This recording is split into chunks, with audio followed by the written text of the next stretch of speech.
नमस्कार, मैं हूं रुपेश श्रीवास्तव। आप देख रहे हैं city bulletin news. City bulletin news करता हूं आपका स्वागत। जिस तरह से देखते हैं आपको दिखा रहा हूं मैं आपको रोज़ की चाय पे चर्चा हो रही है इस समय, और लोग चाय पे चर्चा करने के बाद 2022 के चुनाव की बात भी कर रहे हैं।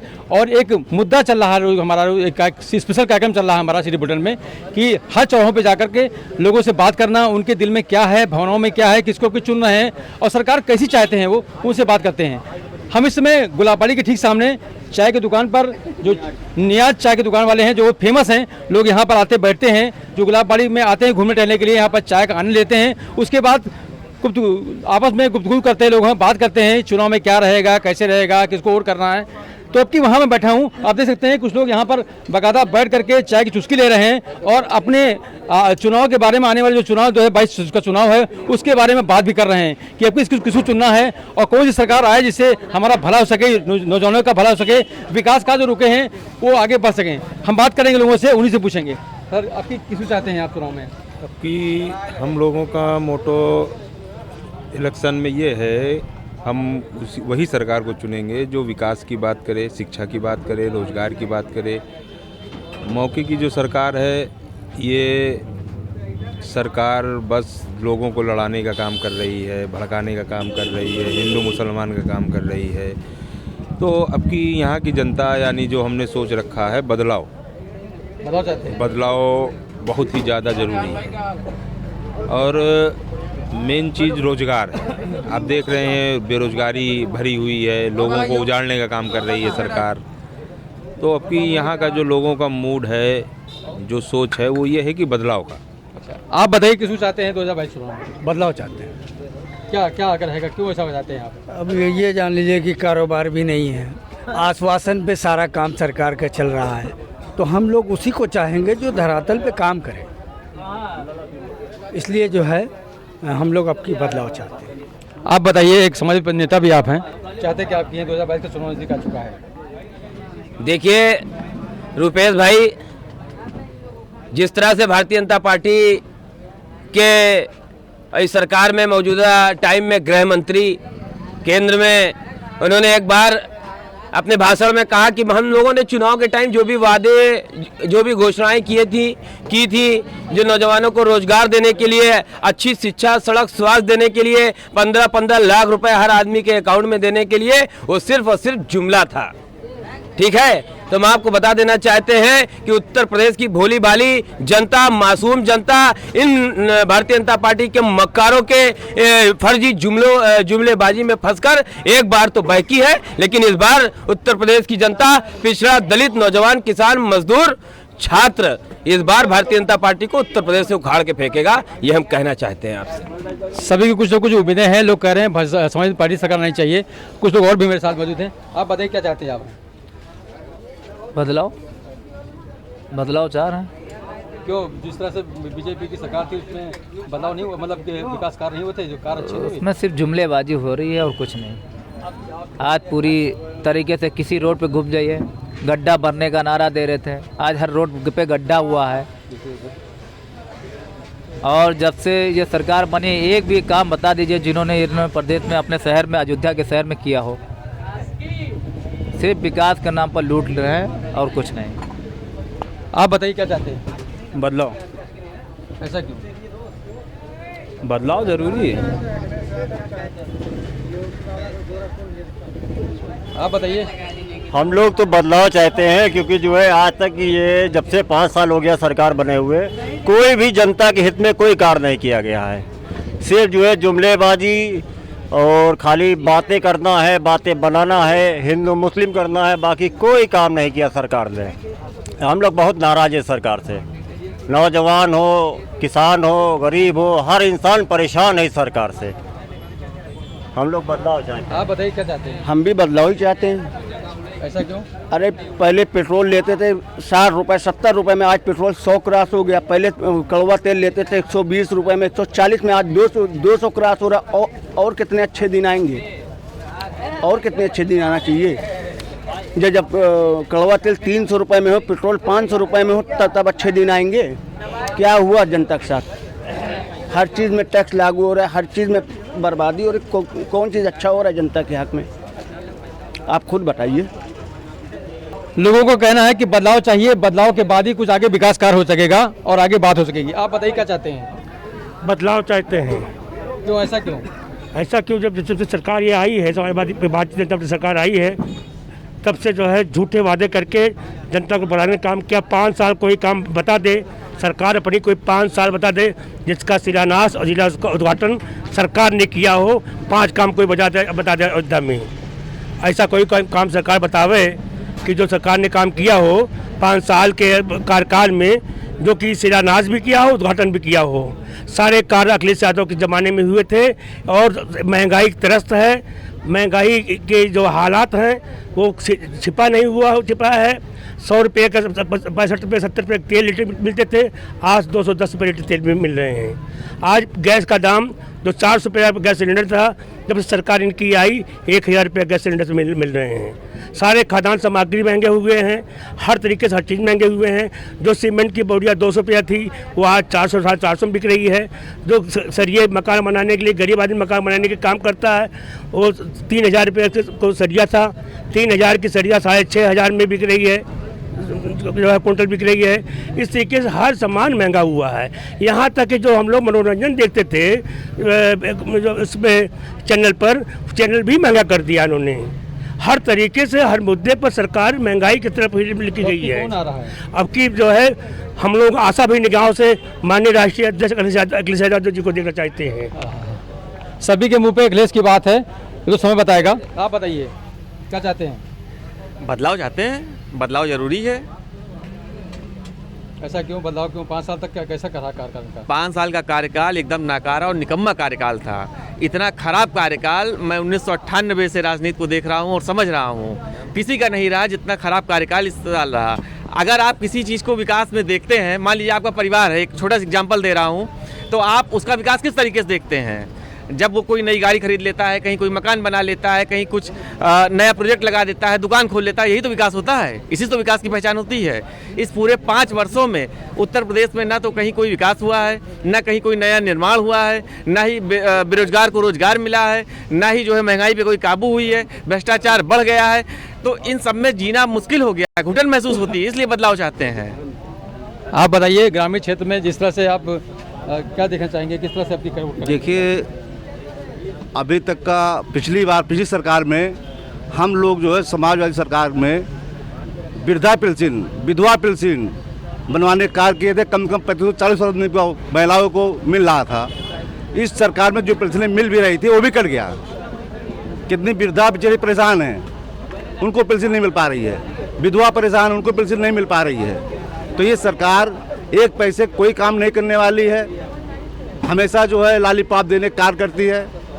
तो सब मिला के इस सरकार बिल्कुल 2 पैसे की मांग है। कुछ युवा भी मेरे साथ जुड़े हुए हैं, उनसे बात करेंगे कि 2022 का चुनाव कैसे रहेगा और चैनल के माध्यम से क्या कहेंगे। बताइए कैसे, क्या आपके रहेगा? इस बार अयोध्या का चुनाव स्थानीय बनाम बाहरी का है और अयोध्या के लोग अपने स्थानीय उम्मीदवार को जिताएंगे और उसे जिताएंगे जो उत्तर प्रदेश के साथ अयोध्या को तरक्की और उन्नति के रास्ते पर ले जाने का काम करेगा। 5 साल योगी आदित्यनाथ 50 बार अयोध्या आए, वो बता सकते हैं ना भी एक नया पुल बना है, ना भी एक नई सड़कें बनी है। उन्होंने सिर्फ और सिर्फ जनता को गुमराह करने का काम किया है, युवाओं छात्रों को बेरोजगार करने का काम किया। इस बार उत्तर प्रदेश का युवा, अयोध्या का युवा बदलाव चाहता है। सुना आपने जिस तरह से लोगों का कहना है कि अब की बदलाव चाहिए, बदलाव के बाद ही कुछ हो सकता है, क्योंकि जितने भी लोग यहाँ मौजूद थे उनका खाली एक ही कहना था, बदलाव बदलाव बदलाव। अब आने वाला समय जो है, जिस तरह से 27 फरवरी को चुनाव होना है अयोध्या का, तो उसमें देखना ये है कि जो ये लोग कह रहे हैं क्या अपने वादे पे खरे उतरेंगे या बदलाव चाहेंगे, ये तो आने वाला समय बताएगा। Rupesh Srivastava, city bulletin, Ayodhya. तो ये था हमारा खास कार्यक्रम चाय पर चर्चा।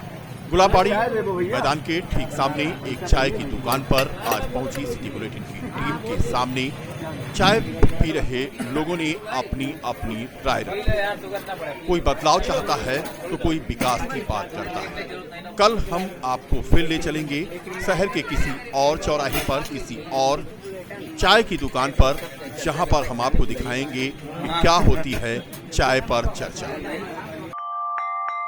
अयोध्या जिले में कोरोना के केस लगातार बढ़ रहे हैं।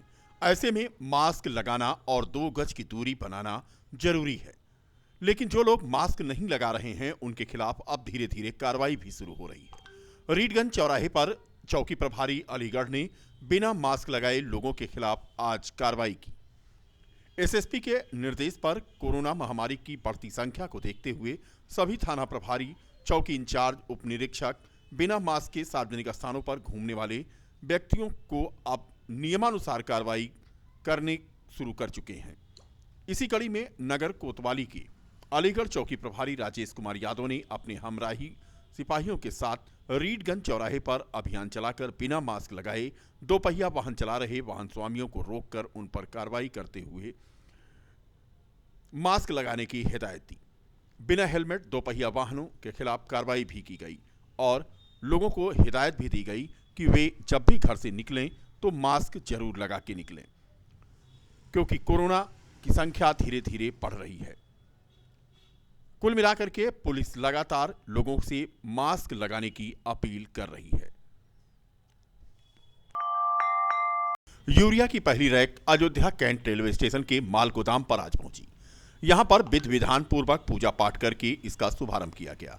इस दौरान यूरिया खाद के डिस्ट्रीब्यूटर मुकेश जायसवाल ने बताया कि ये मैट्रिक फर्टिलाइजर द्वारा उत्पादित डॉक्टर फसल यूरिया है, जिसकी पहली रैक अयोध्या कैंट माल गोदाम पर आई है। उन्होंने कहा कि इस यूरिया के द्वारा पूर्वांचल के किसानों को लाभ मिलेगा। यूरिया के दामों और दानों और बैग की गुणवत्ता काफ़ी अच्छी है। गुजरात के कनोडिया फैमिली द्वारा स्थापित कंपनी है matrix fertilizer and company. Asia की सबसे हाईएस्ट फीलिंग पावर इस कंपनी में लगा हुआ है। उसके द्वारा सर्वोत्तम क्वालिटी के यूरिया दानों को उत्पादित किया जाता है। आज अयोध्या पे माल गोदाम पर ये रैक पहुंची और फसल यूरिया के नाम से इसका किसानों तक अब पहुंच होगी। समय से किसानों को यूरिया मिलती रहेगी और वो भी उचित रेट पर। उन्होंने कहा कि उनके यहाँ जो भी मटेरियल तैयार होता है समय से किसानों तक पहुंचाया जाता है, जिससे यूरिया के नाइट्रोजन 46% है। किसान जब यूरिया खेत में डालते हैं तो उनको पूरा लाभ मिलता है। इस फर्टिलाइजर लिमिटेड की पहली रेक यूरिया की जो अयोध्या कैंट स्टेशन पे लगी हुई पेश हुई है, इसमें किसानों को नीम कोटेड यूरिया अच्छी क्वालिटी का और उचित रेट पे मिलेगा और इसके आने से काफ़ी हद तक यहाँ पे यूरिया की जो शॉर्टेज चल रही थी काफ़ी हद तक ख़त्म हो जाएगी। और रही बात इसके गुणवत्ता की, तो गुणवत्ता इसकी काफ़ी अच्छी है। इसके दाने बहुत अच्छे हैं जो कि किसानों के लिए बहुत ज़्यादा लाभदायक। ये प्रोडक्ट जो है बंगाल में जो है इसका प्लांट लगा हुआ है मैट्रिक फर्टिलाइजर का, और इसका जो यहाँ पे रेक लगी है इससे 4 जिलों में माल गया है। फैजाबाद मैक्सिमम माल फैजाबाद में है, कुछ अम्बेडकर नगर गया है, कुछ सुल्तानपुर है, कुछ बाराबंकी गया हुआ है। किस तरह से दुकानदार हैं उनके यहाँ जाएगा, वहाँ से उनको डिस्ट्रीब्यूट होगा पॉस मशीन के थ्रू। बरसात नहीं हो रही है, लेकिन फिर भी रास्ते पर चलना दूभर है। ये तस्वीर आपको हम दिखा रहे हैं। ये आरटीओ कार्यालय जाने वाला मार्ग है। ट्रांसपोर्ट नगर जब आप पहुंचते हैं और आरटीओ कार्यालय अगर आपको जाना है तो इसी मार्ग से होकर के आप जाएंगे।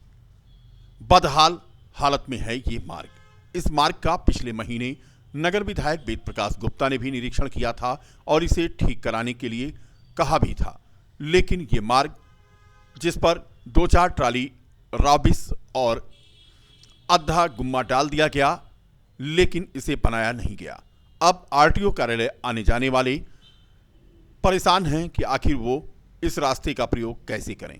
एक किनारे से होकर के 2 पहिया वाहन तो निकल जाते हैं, लेकिन 4 पहिया वाहन इसमें नहीं जा पाते हैं। ट्रांसपोर्ट नगर के आरटीओ ऑफिस जाने वाला ये मार्ग फिलहाल आज भी बदहाल है। अयोध्या में मकर संक्रांति का पर्व शनिवार को मनाया जाएगा और शुक्रवार को भी। संक्रांति पर पतंगबाजी का खासा क्रेज होता है। आसमान में रंग बिरंगी पतंगों की उड़ान देखने को मिलती है। इस बार कोरोना से बचाव का संदेश पतंगें दे रही हैं। पीएम मोदी और योगी के चित्र वाली पतंगों की मांग बढ़ गई है। पतंग विक्रेता राजेंद्र गुप्ता ने बताया कि दुकान पर पतंग खरीदने के लिए छोटे बच्चों से लेकर बड़ों तक की भीड़ लगी है। राजेंद्र ने यह भी बताया कि इस बार मास्क लगाए पीएम मोदी और सीएम योगी के चित्रों की पतंग की मांग ज्यादा है। उन्होंने बताया कि चित्र वाली पतंगों का स्टॉक खत्म होता जा रहा है। नव वर्ष 2022 का स्वागत करने वाली पतंगें भी अभी बिक रही हैं। बच्चों के डोरेमोन, मोटू पतलू के चित्र वाली पतंगें भी उन्हें भा रही हैं। सबसे ज्यादा पतंगें कोरोना से बचाव का संदेश दे रही हैं, क्योंकि एक बार फिर से कोरोना बढ़ रहा है। इसलिए पतंगों के जरिए कोरोना से सतर्क रहने का संदेश दिया जा रहा है। पिछले वर्ष की अपेक्षा इस बार पतंगों का कारोबार कुछ ठीक है। पतंग खरीदने आए एक बच्चे यश ने बताया कि अब मकर संक्रांति पर पतंग ना उड़ाएं तो क्या करें, कोरोना से बचना भी है और पतंग भी उड़ानी है। क्या ज़्यादा बिक रही है बताओ? आपकी पतंग बिक रही है कोरोना पॉजिटिव वाली, जो बच्चों को संदेश दे रही है कि मास्क लगाएं, मास्क पहने और घर में रहें, सुरक्षित रहें और पतंग उड़ाएं। वो अपने भाइयों बहनों से पतंग अच्छी से अच्छी उड़ाएं और क्या कहते हैं, चाइना मंजा मत उड़ाएं, इंडियन वाला मंजा ही उड़ाएं, काटन वाला। चाइना मंजा से बचें बस। क्या नाम आपका है? राजेंद्र कुमार गुप्ता। हमारे पास में सबसे बड़ी पतंग आई थी 20 रुपए की पन्नी की, बहुत बड़ी पतंग आई थी, जो भी हमने आपको दिखाई है। और अब की काम थोड़ा हल्का है, क्यों? महंगाई की वजह से और थोड़ा कोरोना की वजह से। पतंग खरीदने आए हैं। किस लिए? उड़ाने के लिए। अच्छा, कल के लिए कि आज अभी उड़ाओगे? परसों के लिए। अच्छा, क्यों ले आ रहे हो पतंग उड़ाने के लिए? अरे खिचड़ी का त्योहार है, पतंग नहीं उड़ाएंगे तो क्या करेंगे। तो आपकी जो है कौन सी पतंग लेने यहाँ पर आए हो?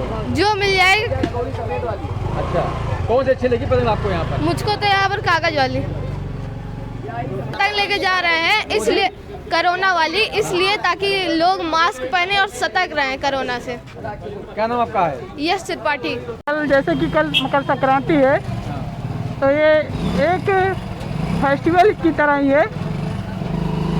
ये